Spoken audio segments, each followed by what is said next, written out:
Andrew, I'd love to ask you a little bit about your voice work in this show, because a lot of that is a large part of what I love about your performance. I mean, to the several scenes where Tom is mimicking Dickie, and you sound like Johnny Flynn. Oh, no, don't get me wrong. I was completely obsessed with Johnny. I looked at every single thing that he's ever done, and I was like copying the way his voice was and the way he was in American, what way he was. And also, I knew what Johnny was like as a person in this, but he'd never played Dickie Greenleaf before, so I didn't know what way he was going to play Dickie Greenleaf, and I was obsessed with that and kind of copying him, and then probably looking at him in quite a creepy way. I said that to Johnny. I said, like, I'm going to be like sort of staring at you, and he was like, he's so relaxed, Johnny.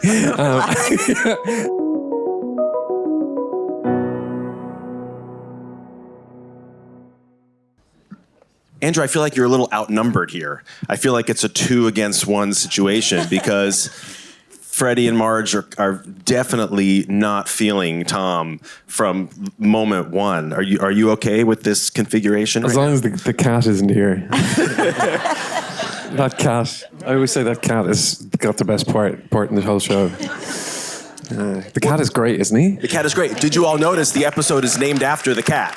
He's a SAG member. I mean, were you all, Eliot, were you aware that the cat was basically stealing the episode at the time, or was that all that cat stuff shot later after you had gone home? I did meet the cat, actually. I was very excited by it. There were a few cats, actually. Oh, there was more than one? Yeah, there were a few cats. It's like babies. No. I mean, there were a few cats auditioned, so to speak. You didn't think it was going to go this way. Right, no, but I asked about the cat. I knew there was a chance. Dakota, I can only imagine what it must be like to film a project like this, see the setting in color, and then watch it. And you were telling me that you watched the entire series, 8 episodes in a row in a screening room by yourself. What was it then like to live it in color and see it in the phenomenal photography here? Well, it was interesting because, I think we knew when we saw that the monitors were in black and white on set that there was a good chance that Steve was aiming for it to be in black and white. I think ultimately as an actor, it doesn't really matter, it doesn't really affect your performance or anything like that. So I didn't think about it too terribly much, but I did have a thought maybe halfway through. I was like, even if it does end up being in color, Steve, like his notes to the different departments were no color. So, the tones were very muted on the sets and the wardrobe. And so and of course, not Italy. You can't mute the Amalfi Coast, obviously.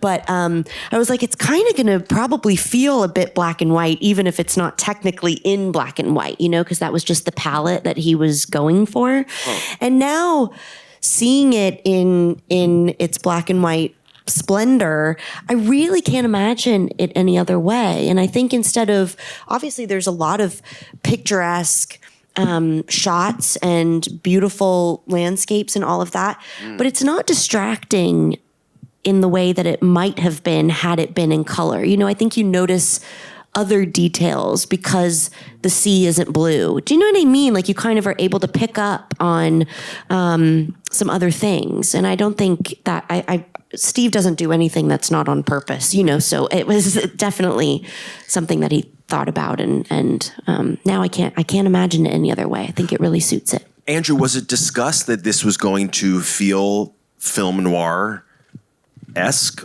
in the conversations before you shot and during the filming?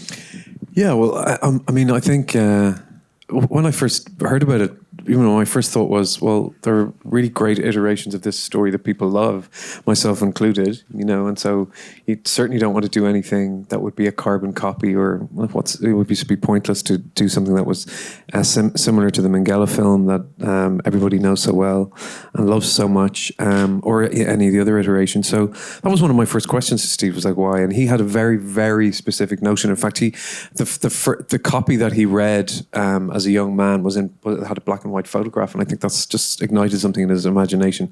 And he's got a very, very singular vision, and not just a sort of visual imagining of the story, but a sort of tonal one, in the sense that he was very interested in the the details and the machinations of it. And I think it wants the audience to kind of watch it in the same way that you might read a novel. Read the novel in the sense that you can, in this episode, you guys just watched episode 5, right? And so that you can go really into great detail about a very specific, you can just go off into a very particular area and without the pressure to keep the plot going in the same way that you might spend 5 pages describing something in a book, that you take pleasure in just really turning a corner and spending a lot of time there. And I think that's a very audacious, quietly audacious way of making television in this day and age. Well, considering the episode you just watched, isn't it nice to see Eliot right here? And Eliot, watching this episode, I'm thinking to myself, okay, so like, what was it like to then go down the staircase, bump after bump? How did they manage that, just logistically speaking? I did some of the stairs, but not all of them. I did all of them. Yeah, I did all of them. We had a dummy version of me, which actually was heavier than. Oh than yeah, me. Yeah, it was much heavier than you. Yeah, and I think the stairs were the only place where we kind of used it. Yeah, we could. It got itself a massive billboard that wasn't me, but but yeah, we had a lot of fun playing dead. Yeah, didn't we, Andrew? We couldn't. Eliot is heavier than you might imagine. Yeah. What is it like then to see yourself, whether it's in your human form or in dummy form that looks just like you, to the point where you've just completely fooled me, to then watch it and see your dead body being dragged down a staircase? I can tell the difference, but they did promise me that dummy, so I'm gonna have it in my home. Where the dummy? Where would the dummy be? It's still in Chinachita. Cheetah. Oh wow, the studio In a bin somewhere. Oh, God, that must be terrifying. Somebody's going to come across that. In a storage unit. Exactly. How do you plan on merchandising this dummy in your apartment in New York? I'm just going to send it to do things like this, I think.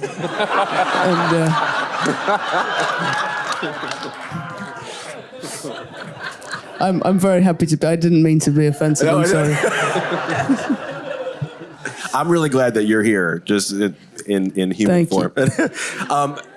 Dakota, obviously, one of the things that I just love so much about this whole series is witnessing the tension between Marge and Tom. It's delicious, right? I mean, Marge is just, there's just no swaying her until there is a little bit of swaying near the end of the series. But up until then, there's none. How did that, if at all, impact the way that the two of you guys interacted on the set? Did you try to keep any of that going, or did you purposely have it? No, we loved it. We had so much fun. I mean, we would do those, because so many of our scenes together, a lot of the time is pleasantries, speaking pleasantries to each other, but the undercurrent is that, we hate each other. So, we would finish doing that and like love it, just like look at each other like, you bitch. So it's like, it was so fun.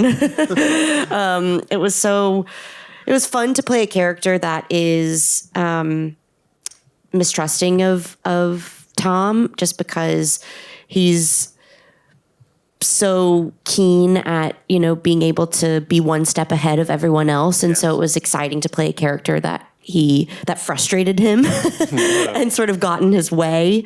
And then I think, by the end of the series, because that's another thing, Marge is sort of a character that's dealing with him from the beginning to the very end. And I think by the end, we felt like maybe they should just be friends, and that they maybe had more in common with each other than one might think, and perhaps that kind of creates some of the suspicion and the dislike that they have for each other. They kind of see something in themselves that they see in the other. Well, and also because we as the audience know more than a lot of the characters do. So especially to see Marge in contrast to Dickie, who is kind of won over by Tom pretty quickly, to see how Marge just cannot be shaken or swayed. It's great. I think, and there's, a few breadcrumbs about Marge's life before. She's from a small town in Minnesota. She probably doesn't come from the same class that Dickie does or grew up in the same way that he did. So she's also, I think, a little bit of an opportunist in her own way, not in a negative meaning of that word, but just she's happened upon a great circumstance as well. And I think her feelings for Dickie are pure, but I think she's also enjoying what benefits that she's getting also. And so I think there's a little bit of her being concerned for Dickie, but also thinking that Tom's going to come in and like mess something up for her, And I think they see that a little bit in one another, and they, Marge and Dickie just come from different backgrounds, and Marge and Tom's background is probably much more similar.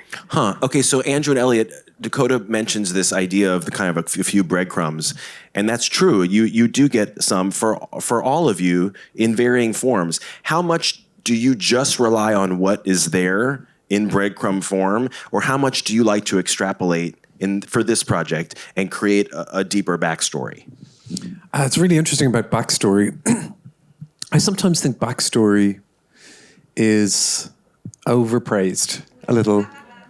I think particularly for somebody like Tom Ripley, I feel like the character has loads of secrets, and I feel like as an actor, you sort of have to keep the things that I might think about, whatever my perception of the character is, a secret too.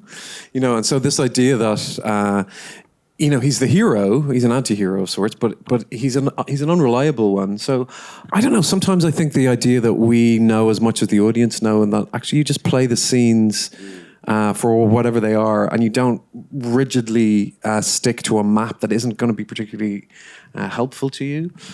So there are for Tom certainly, the idea that he might say something and you think, am I going to say this? You say everything he's an expert at lying, so I'm going to say everything with conviction. So, like the way I think what she's so adept at understanding is that human beings are expert at lying. And so the backstory, so to speak, that we might have ourselves as human beings, we alter depending on who we're talking to. And we don't when we hug them, have a sort of, we don't give it away. We lie with absolute expertise, and I think that's what she's exploring. And I don't think that's exclusive to just the Tom character. I think, as Dakota was saying, they're all murky kind of characters, in a sense. So if you're playing someone like Tom Ripley, who could be described as a psychopath, is the trick then for you to do it, since we are in a room of a lot of actors, is the trick then for you to, in your head, is the secret that he's a psychopath, or is that not the way to do it? Is it the way to do it for you to play it as if he's just the most normal, upstanding absolutely guy? I don't actually think he's a psychopath, and I don't think any of those things are. A lot of the scenes that we play, as Dakota was saying as well, are very domestic scenes, and he's not a natural born killer. And I think what she's exploring is that feeling of being othered. That's about somebody who's not invited to the party and somebody who's overlooked. We see him, in a rat-filled apartment in the Lower East Side, and he's this great, brilliant, talented person that has been completely ignored by the world. And then he's exposed to these people who are probably less talented than he is and feel absolutely entitled. And when there is a sort of disparity in the way that beautiful things are doled out to people in the world, and there's an injustice there, something rotten occurs in the state of Denmark, and we don't necessarily murder, but it invokes a certain rage, and I think that's why people sort of find this character so enduring, and so why you kind of in some ways root for him, because we all have that feeling of not being invited to the party, and I think that's what she's so expert at. And that was the wild thing for me, to hear you say you kind of in some ways root for him. I was not kind of in some ways rooting for him. I was 100% rooting for him to get away with it. So I don't know what's wrong with me. No, but that's why she's the greatest one of the greatest crime writers of all time, because you think, don't get caught, because, and that's not because she's not asking us asking the audience to imagine what Tom or something. No. Yeah. And nor is she asking for us to imagine what it's like to be a victim of Tom Ripley. She's asking us to imagine what it's like to be Tom Ripley, that part of us that is him, not somebody else. And that's a very interesting kind of for a protagonist in a story. I love it. Eliot, from your point of view, I've heard you say, and maybe you're being modest, but I got the sense that you were being very truthful, that you were very surprised that you got this part. I almost even felt like I heard you say that you just thought that your audition was kind of them just like throwing you a bone, just giving you a chance. Why did you think you were a long shot? Not to put words in your mouth, but why did you think you maybe wouldn't get this part? I don't know how to answer that. I'm sorry, but yeah, I really didn't think that that I would get down to, the shortlist even. But yeah, I did the audition kind of how I heard it in my head, and yeah, I was very pleasantly surprised. When did you kind of have a feeling that the tides were turning, that you were going from someone that you thought was an outside chance to someone who actually had a great shot to get it? I got a note from Avi Kaufman, who's our casting director, saying that she's put me on the shortlist, which blew my mind. I was in England during the lockdown, and I'd been doing tape auditions like once a week and not getting anything, and yeah, I was blown away. I love it.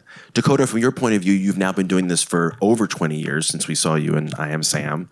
I think you even got a SAG nomination for I Am Sam. Did you not? I did. Right. Yes. Okay. So, hi. Well done, SAG Awards voters, for voting Dakota Fanning. How old were you when you did I Am Sam? I was 6 and I turned 7. Oh, my God. Okay, that's amazing. I wonder if you're the youngest ever SAG Award nominee. I'm pretty sure that I am. Okay, I love that.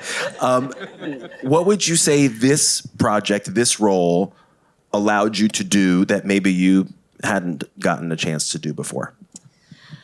I mean, I think every role that you play requires a new part of yourself that you kind of give to it. I think with this one, working with Steve Zaillian is something he is so singularly focused on the project that you're working on. He's a brilliant writer, a brilliant director, and every detail matters a lot. And I think sometimes I try and not be this way, but I think you can find yourself falling into a habit of like, oh, sometimes it's just a scene. Oh, it's just the back of my head today. You know what I mean? Like, or, oh, I don't have any lines, or you know what I mean? And you're like, oh, just whatever. Or, oh, you can fix that later. It doesn't matter where that cup is, things like that. And working with Steve and working on this project, that couldn't exist in the environment that Steve creates. Every detail is important. Every scene is of equal importance. Andrew walking up the stairs is of equal importance to a 6-page scene with lots of dialogue. And it was a really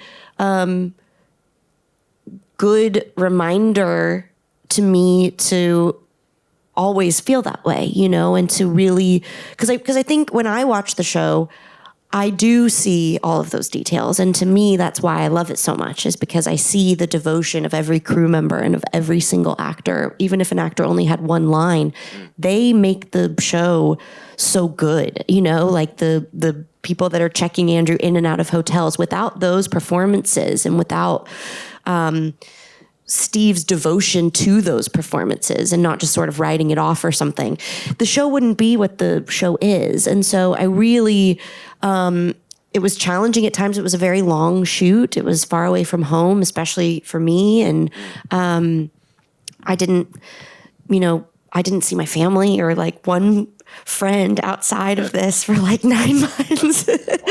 And it tested me in that way personally.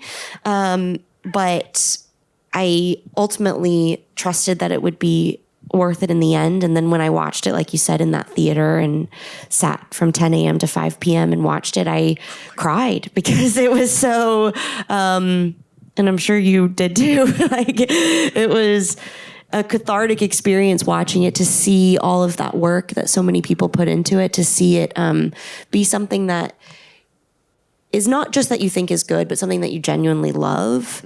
And I don't know if that answers your question. You but did. It's in there somewhere. I'm so glad I didn't watch it in one day. I'm so glad that I did no more than one episode a day, because I kind of was able to draw it out a little bit more.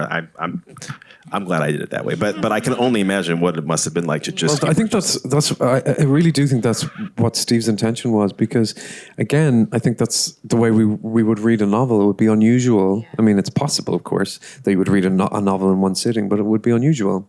And so we've got into this. I don't know what we call it. It's a fashion to sort of binge watch things, which is cool. I mean, there's nothing better than that. But it's nice to sort of offer a counter argument about the way that we can watch television now. Yeah, Eliot, for you, I mean, I know you spent the better part of your childhood in the UK, but I also know that you spent some time in Italy. Is it evocative for you to then work in a country where you've spent some time? Does that help you in a way, or is a location and doesn't really make a difference? I think Italy was just as important as Tom Ripley in the show, and Freddie and Marge, I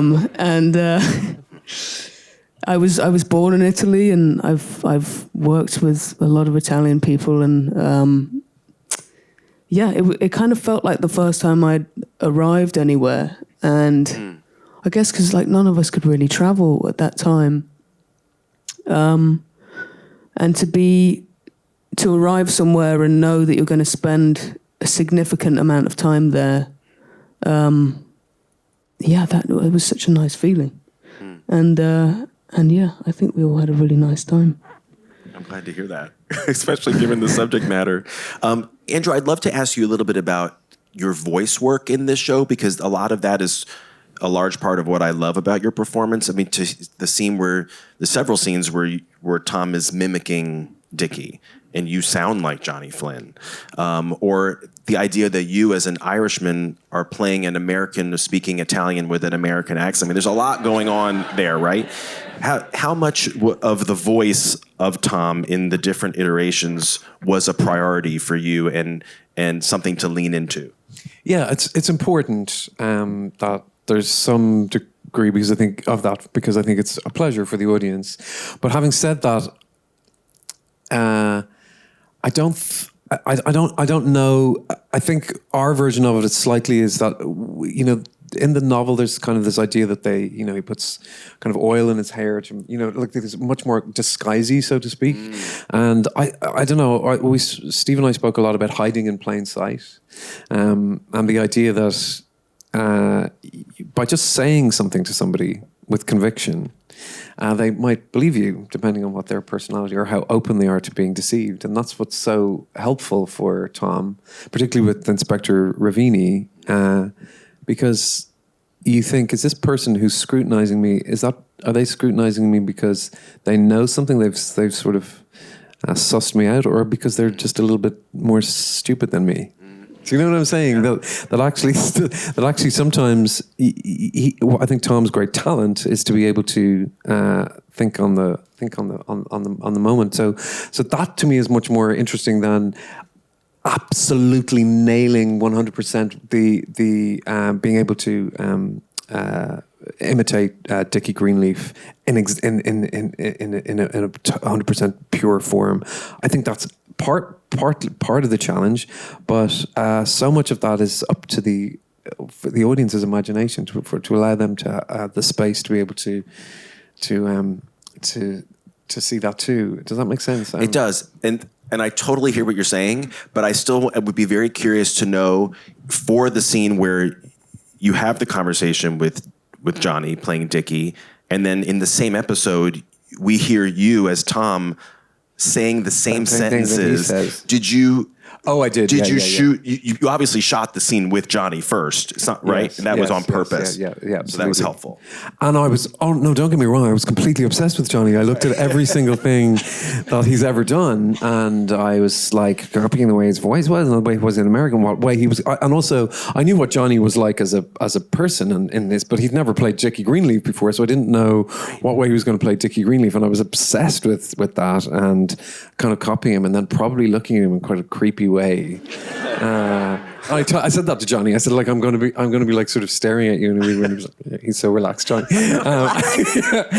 So yeah, that was really, really important. But then you have to you kind of have to let it go, and then you just sort of feel a bit like Johnny, and then hopefully it does a bit of that, and then the audience does a little bit of it, and then you know, and then saying the same words, and the musicality is more important, I think, and his voice. He speaks in a sort of slightly different register. Yeah, it's one of my favorite parts of it. Dakota, obviously the music is so evocative all throughout the entire 8 episodes. Now that you're back, and I hear what you're saying about how it was in some ways a lonely time that you were kind of away from your friends and family, but having said that, do you ever find yourself putting on like some of the music music from that era to kind of get you back in that mood? Or I haven't yet. No, I haven't yet. But I would. I was really moved by the scene where Mina is singing in the series. I was very moved because I wasn't there when that was filmed. I'm not in that scene. I just heard about it, and you had said that it was so great. And then when I saw it, when I watched it, I was so moved by that. And now that song and that voice is kind of encapsulates the whole experience. So I'll definitely revisit that for sure over my whole life, probably. He uses, I think what's so extraordinary, just to say about music, is he uses music so sparingly, and he uses sound in such an extraordinary way. There's an extraordinary amount of silence in episode 5, but also in episode 3, which is a bit extraordinary. And I think that's really audacious to that you don't sort of manipulate the audience with incidental music, that you just you sort of make them endure what Tom has to endure. And I think there's a sort of deadening, and I don't like the threat of silence. It must have been cool for you guys who have been watching this on TV to then see an episode like this. That must have been a wild experience. Okay, good. I have time for a couple more questions. Eliot, there's several scenes throughout the series that are kind of centerpiece scenes, cat and mouse scenes, if you will. Which, no surprise that there's a cat that this episode is named after, but that's a whole separate thing. The episode that this audience just watched contains the cat and mouse scene, the two of you. That must have been one of the most thrilling scenes for you to shoot in the whole process of being Freddie. Yeah, that was the best scene of all time, and I could have done that forever. Yeah, we had a lot of fun doing it, and I think it was the second scene shot in the whole thing. Yeah. Was it? Oh, so you weren't doing it. You were doing like... No, that was the one It was of the like first. A movie. It was filmed like a movie, all 8 episodes. Yeah. Based on this, I mean, you couldn't do scenes Yeah, in Venice and Rome, but it was kind of by city, Yeah. Eliot, was that nerve-wracking for you then to kind of have to come in and do that super important scene so early on? Highly, yes. But I think because I didn't have that many scenes, so I had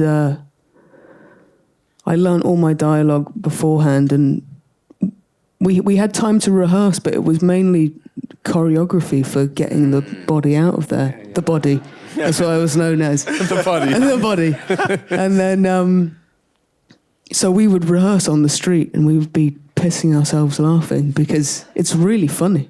The dialogue is really funny. What do you remember about that important centerpiece? Well, it was very, very, very, those scenes are long. They're 6 to 7 page scenes, and you want to get them right, and you want to make those two scenes that we have sort of distinct from each other in a way. A huge amount happens when Freddie's leaving, and then you think, oh my God, how do you maintain that? So much of it, I think this series, the way this story is told is about restraint, and it was wonderful to to be able to see that that audiences can really take that, because it's so much about it's like there's a musicality to it, you know. But I you know, Eliot was absolutely brilliant to work with, and it was great to sort of get some of those big scenes out early, because obviously the challenge for me was to we were very lucky. We got the entire script right when we were asked to, you know, offered the parts, which is quite unusual. Sometimes you just get first 2 episodes and you don't know where you're going. We had the full Bible of everything. So for me, it was about mapping out what way it would be for the entire thing, and when you would show that color and when you would show other colors. So to be able to do that with Eliot from the beginning just meant that you had something to sort of, a rock to hold on to, knowing that that's going to be there in episode 5, and then you could go back to episode 1. So that's a big thing too. Wow. It was a huge thing to hold in your head. Let me end with one last question for you, Andrew. The last time you and I sat together, it was to talk about All of Us Strangers, which, as you know, is a movie that I just love so much. It just meant a lot to me and to a lot of people, as I know. And it was very personal for you as well. And I know that you were very heartened by what people would come up and say to you after they saw it. So what do people come up and say to you once they've seen this? They don't come up to me now. I don't know. They do. Yeah, it's really people are incredibly passionate about. You know what I think? Honestly speaking, I think some people, because the pacing is so different, I think some people find that hard to judge, and some people, I think, find that the relentlessness of and the intricate nature of the storytelling a little bit hard to deal with, and some people just want it, frankly, to go a little faster. But the people who don't really embrace it with such passion and feel like, wow, I really want to. A lot of people watched it in the same way that you watched it, which is like, there's so much to take in. It was such a full meal that you don't actually want to watch 4 episodes of it, because you want to be able to savor it, and it looks so beautiful, and you're able to just really bathe in it. And I think that's what the reaction to it is. So to make sort of singular work like that is what all of us actors want to do. You want to do something that that has its own spark of divine fire, you know, and that's what you try and look for, is just like something that has a real autograph in it, and that's what I love about it, and that's mostly if people come up, that's what they might say. Well, you've done it, and I can't wait to see what all 3 of you do next. So Andrew Scott, Dakota Fanning, Eliot Sumner, congratulations to you all. Thank you all so much. Thank you so much for being here.